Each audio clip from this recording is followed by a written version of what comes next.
Brush చేసుకోవడం వల్ల పళ్ళు నాశనం అయిపోతాయి. ఏం మాట్లాడతారు? నరాలు కట్ అయిపోయింది. వేసి రప్ప రప్ప రుద్దకూడదు. బ్రషింగ్ ఎలా చేయాలి, ఏం చేయాలి, ఏ బ్రష్ వాడాలి, బ్రష్ ని ఎన్ని రోజులకు మార్చాలి, ఇలాంటి ఎన్నో విషయాలు ఎవ్వరు చెప్పట్టదు. ఆల్జీబ్రా నేర్పిస్తారు, పైథాగరస్ థియరం నేర్పిస్తారు, కానీ బ్రషింగ్ చేసేది ఏ స్కూల్లో నేర్పిరు, ఎక్కడ నేర్పించారు. మార్కెట్ లో వేల బ్రష్లు ఉంటాయి. ఏ బ్రష్ సెలెక్ట్ చేసుకోవాలో ఈ వీడియోలో చెప్తా. ఎలా బ్రష్ పెట్టుకోవాలో చెప్తా. బ్రష్ ఎప్పుడు మార్చాలి, బ్రషింగ్ ఎలా చేయాలో కూడా చెప్తా. నా పేరు doctor Sridhar Reddy, happy dental hospital, Nellore నుంచి. ఇంత మంచి వీడియో మీ ఫ్రెండ్స్కి షేర్ చేసుకోవచ్చు కదా, షేర్ చేయండి. బ్రషింగ్ లో చాలా మంది చేసే పొరపాటు, అసలు బ్రష్ మీద పేస్ట్ ఎంత వేయాలని యాడ్స్ లో మనం చూస్తుంటాం, ఫుల్గా వేసేస్తారు. అలా వేయకూడదు. వేయాల్సింది బఠానీ గింజంత పేస్ట్. ఆ పేస్ట్ కూడా బ్రిజిల్స్ లోపలికి పోవాలి, బ్రిజిల్స్ పైన ఉండకూడదు. నేను సెన్సరో పేస్ట్ వాడుతుండా, మీరు ఏ పేస్ట్ వాడుతున్నారో కమెంట్స్ లో చెప్పండి. పుట్టినప్పటి నుంచి ప్రతి ఒక్కరు ఇంచుమించు వాడతారు దీన్ని టూత్ బ్రష్ అంటారు. దీంట్లో కామెడీ ఏంటంటే దీని గురించి ఎవ్వరికీ తెలియదు, స్కూల్లో చెప్పరు, చిన్నప్పుడు ఇంట్లో అమ్మా నాయనకి తెలియదు చెప్పేదానికి చాలా మందికి. దీని గురించి తెలుసుకోవడం చాలా ఇంపార్టెంట్ అండి మన జీవితానికి. జీవితం అంతా వాడే పని. చెప్పు. సో ఈ బ్రష్ గురించి ఒక 4-5 ఇంపార్టెంట్ పాయింట్స్ చెప్తాను, వెళ్ళిపోకుండా చూడండి. టూత్ బ్రష్ల్లో 4 రకాలు ఉంటాయి. ఒకటి హార్డ్ బ్రష్. హార్డ్ బ్రష్ అస్సలు వాడద్దు, వద్దునే వద్దు. మరి ఎందుకు కంపెనీలు తయారు చేస్తున్నారంటే కొందరు గట్టి రావనే ఫీలింగ్ తో జనాలు కొంటున్నారని తయారు చేస్తున్నారు. ఏ డెంటిస్ట్ మిమ్మల్ని హార్డ్ బ్రష్ వాడమని చెప్పరు. ఇప్పుడు చెప్తున్నారు, ముందే చెప్పాలి కదా. Medium brush perfect cleaning technique తెలిసి చాలా జాగ్రత్తగా చేసుకోగలిగిన వాళ్ళు మాత్రమే వాడాలి medium brush. Soft brush perfectly enough, ఎవరికైనా సరిపోతుంది, చాలా నీట్ క్లీన్ చేస్తుంది. సాఫ్ట్ బ్రష్కి మించిన బ్రష్ లేదు, బెస్ట్ అదే. లాస్ట్ అది అల్ట్రా సాఫ్ట్ బ్రష్, మరీ సాఫ్ట్ ఉంటుంది. అది మేము యూజువల్గా కొందరు పేషెంట్లకి సర్జరీ తర్వాత, డెంటల్ ట్రీట్మెంట్ తర్వాత ఆ పక్క ఈ బ్రష్తో వాడండి అని ఎక్స్ట్రా సాఫ్ట్ బ్రష్ అనేది ఒకటి రాస్తాం. అల్ట్రా సాఫ్ట్ అది అందరికి అవసరం లేదు. అందరూ వాడాల్సిన బ్రష్ గుర్తుపెట్టుకోండి, మళ్ళీ చెప్తుండా, సాఫ్ట్ బ్రష్ మాత్రమే. బ్రష్ని బాత్రూంలో పెట్టకూడదు. ఇది కూడా చాలా మందికి తెలియదు, అందరూ బాత్రూంలో పెట్టుకుంటారు. బాత్రూంలో పెట్టుకుంటే ఏమవుతుంది అంటే, మీరు కమోడ్ ఫ్లష్ చేస్తారు కదా, ఫ్లష్ చేసినప్పుడు ఆ బుడగలన్నీ ఎగిరి మన బ్రష్ మీద పడతాయి. ఇంకా మీ ఇష్టం, పెట్టుకునే పని అది పెట్టుకోండి. నేనైతే బయట మీ బెడ్రూమ్లోనో క్లోజెట్లోనో ఎక్కడో పెట్టుకోండి, అది బెటర్ అంటుండా. తర్వాత బ్రష్లన్నిటినీ దీంట్లో వేసి పెడతారు, డబ్బాలో ఇలా వేసి పెడతారు. అన్ని బ్రష్లు ఒకదానికొకటి అనుకో ఉంటాయి. ఇప్పుడు ఏమవుద్ది, ఒకరి నోట్లో ఉండే ఇన్ఫెక్షన్ ఇంకొకరి బ్రష్ మీదకి పోద్ది, వీళ్ళ ఇన్ఫెక్షన్ వాళ్ళకి వస్తుంది. అందుకని ఇలా ఎప్పుడు పెట్టకూడదు.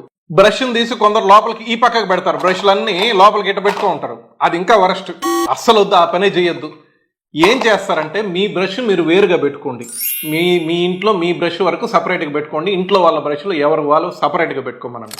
ఇంకొకటి ఏంటంటే, బ్రష్ ఒకసారి తీసుకున్న బ్రష్ టెంకాయ పీస్ అయిపోయిన దాకా వాడతారు. అస్సలు అలా వాడకూడదు. మీరు అలా వాడుతున్నారంటే మీరు వాడే ప్రెషర్ ఎక్కువ ఉంది, మీరు వాడే బ్రషింగ్ టెక్నిక్ తప్పు ఉంది. సో బ్రష్ని 3 నెలలు అయినా కూడా ఇలానే ఉండాలి. అలా ఉందంటేనే మీరు కరెక్ట్గా బ్రష్ చేస్తున్నారు. ఈవెన్ సాఫ్ట్ బ్రష్ కూడా అలానే ఉండాలి. 3 నెలలకు ఒకసారి బ్రష్ మార్చాలి, ఎందుకంటే దాంట్లో బ్రిజిల్స్ క్లీనింగ్ కెపాసిటీని తగ్గిపోతాయి మీరు బ్రష్ చేసేటప్పుడు. మరొక విషయం ఏంటంటే, జ్వరం వచ్చినా, జలుబు చేసినా బ్రష్ మార్చాలి, ఎందుకంటే ఆ ఇన్ఫెక్షన్స్ అట్టే మిగులుతాయి. మళ్ళీ ఆ ఇన్ఫెక్షన్స్ మళ్ళీ మీకు వచ్చే ఛాన్స్ ఉంటుంది. సో మళ్ళీ రీఇన్ఫెక్ట్ అయ్యే అవకాశం ఉంటుంది, వైరల్ ఫీవర్స్ ఇట్లాంటివి. పర్టికులర్గా బ్రష్ మీద క్యాప్ వేసి పెట్టుకుంటారు, ఏదో కాపాడేస్తున్నాం మన బ్రష్లని. అసలు ఆ పనే చేయొద్దు. ఎందుకంటే క్యాప్ వేసినప్పుడు లోపల బ్రష్ తడిగానే మిగులుతుంది. తడిగా ఉన్నప్పుడు మాయిస్ట్ ఎన్విరాన్మెంట్లో బ్యాక్టీరియా, వైరస్, ఫంగస్ ఇవన్నీ విపరీతంగా పెరుగుతాయి. వాటికి పండగ చేసుకుంటాయి మీ బ్రష్ మీద. సో క్యాప్ వేయద్దు బ్రష్ మీద, అట్టే డ్రైగా ఉండించండి బ్రష్. బ్రషింగ్ చేసే ముందు కుదిరితే వేడి నీళ్ళతో వాష్ చేసుకోండి బ్రష్ని.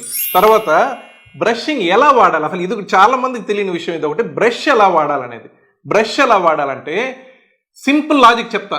ఏదో ఈ ఫోన్స్ టెక్నిక్, బాస్ టెక్నిక్ అంటే చెప్తా డాక్టర్లు అందరూ. నేను మీకు అర్థమయ్యేట్టుగా చిన్న సామాన్యుడికి అర్థమయ్యే భాషలో చెప్తా. ఇదిగోండి, దువ్వెన. ఇంట్లో ప్రతి ఒక్కరింట్లో దువ్వెన ఎలా క్లీన్ చేస్తారు చెప్పండి? పాత టూత్ బ్రష్ తోటే కదా. ఎట్ట చేస్తారు దాన్ని చేయడం? నేను పట్టుకుంటారు, ఇలా పెడతారు, ఇలా ప్రెస్ చేస్తారు, లోపలికి వెళ్ళిపోద్ది, క్లీన్ చేస్తారు. ఇలానే చేస్తారు. ఏ ఇంట్లో అయినా దువ్వెన క్లీన్ చేసే విధానం ఇదే పద్ధతి. ఒక్కసారి ఆలోచించండి, మీ పంటి మీద పెడితే ఎంత బాగా ఎఫెక్టివ్గా పనిచేస్తుందో. బ్రష్ని పళ్ళ మీద అలా ప్లేస్ చేసి చిన్నగా అలా ప్రెస్ చేయండి, పళ్ళ సందుల్లోకి పోద్ది. పంటికి చిగురికి జంక్షన్లో పెట్టండి, పళ్ళ సందుల్లోకి పోతుంది.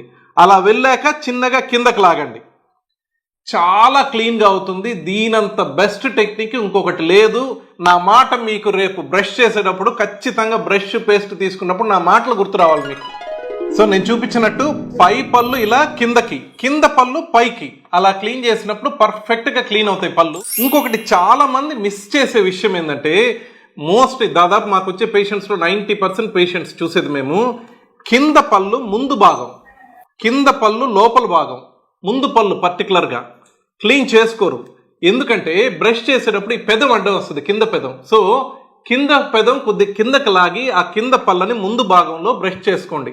అందరికీ 99% ఎక్కువగా పాచి వచ్చేది, క్లీనింగ్ చేయాల్సి వచ్చేది ఈ ముందు భాగంలోనే ఎక్కువ. సమస్య ఏంటంటే ఈ ముందు పళ్ళకి ఒక్కటే చిన్న వేరు ఉంటుంది. సో ఈజీగా పళ్ళు కదిలిపోతాయి, ఊడిపోతాయి. అండ్ ఇదే నాలుక లోపల పక్క పళ్ళు, లోపల పక్క క్లీన్ చేసుకోవడం చాలా మంది మిస్ చేసేస్తారు. లోపల పక్క క్లీన్ చేసేది బయట ఈయన అద్దం ముందు పూసుకొని చేసుకుంటారు. ఎవరురా నువ్వు ఇంత టాలెంటెడ్ ఉన్నా? లోపల చేసుకునేది చేసుకోరు. లోపల చేసుకోవడం చాలా చాలా ఇంపార్టెంట్. అక్కడంతా మీకు సలైవరీ గ్లాండ్స్ అంటే గ్రంథులు ఉంటాయి, మన ఉమ్ము తయారు చేసే గ్రంథులు ఉంటాయి. వాటి వల్ల ఏమంటే కాల్షియం డిపాజిట్స్ ఈజీగా పంటి లోపల పక్క ఫామ్ అయ్యి మీకు అక్కడంతా క్యాలిక్యులస్ అంటే డస్ట్ పాచి చెక్కులు కట్టిపోతుంది. మేము రోజు చూస్తున్నామండి, అందుకని చెప్తున్నాము. బ్రషింగ్ చేయాల్సిన టైం 2 నిమిషాలే. వేసుకొని కొందరు చూస్తాం నోట్లో బ్రష్ చేసుకుని పోతానే లేయంగానే పేపర్ చదువుకుంటుంటారు, అన్ని పనులు చేసుకుంటారు, బ్రష్ నోట్లోనే ఉంటుంది. 2 నిమిషాలు అద్దం ముందు నిల్చుకోండి, చూసుకుంటూ బ్రష్ చేసుకోండి. మొహానికి పౌడర్ వేసుకుంటే అద్దం ముందు కూర్చొని చూస్తారు కదా, అదే విధంగా పళ్ళను చూసుకుంటూ 2 minutes, ఒక్కొక్క పై దవడ 1 నిమిషం, కింద దవడ 1 నిమిషం అనుకోండి మైండ్లో. అలా చేస్తే బ్రషింగ్ పర్ఫెక్ట్గా ఉంటుంది. పొద్దున ఒకసారి, రాత్రి ఒకసారి, రాత్రి పడుకునే ముందు. బ్రష్ చేసేటప్పుడు పేపర్ మీద పెన్తో రాస్తాం కదా, అంతకంటే ఎక్కువ ప్రెషర్ వాడకూడదు. వేసి రప్ప రుద్దకూడదు. చాలా నిదానంగా సాఫ్ట్గా బ్రష్ చేసుకోవాలి. బ్రషింగ్ తర్వాత మీరు ఏ విధంగా బ్రషింగ్ చేసినా కూడా అన్నిటికంటే ముఖ్యం, చాలా మంది మిస్ చేసే విషయం, నాలుక క్లీన్ చేసుకోవడం. టంగ్ క్లీనర్ తోటి మీ యూజువల్గా నాలుక క్లీన్ చేసుకున్నారంటే సగానికి సగం నోటి దుర్వాసన ఉండదు, టేస్ట్, తినే ఆహారం రుచి కూడా బాగా తెలుస్తుంది. చాలా మందికి ఈ విషయం తెలియదు. నాలుగు క్లీన్ చేసుకోవాలి. పేస్ట్ వాడినా ఏం వాడినా కూడా సందుల లోపల క్లీన్ చేయాలంటే ఫ్లాసింగ్ చేయాలి. ఫ్లాసింగ్ చేయడం కంపల్సరీ చేసినప్పుడు సందుల్లో క్లీన్ అవుతుంది. సందుల్లోనే కదా ఎక్కువ పాచి చేరుతుంది. సో సందుల్లో ఫ్లాసింగ్ చేశారంటే పాచి చేరకుండా ఉంటుంది, సందుల్లో పళ్ళు పుచ్చకుండా చిగుర్ల వ్యాధులు రాకుండా ఉంటాయి. సెన్సోరా టూత్పేస్ట్, సెన్సోరా టూత్పేస్ట్, సెన్సోరా టూత్పేస్ట్.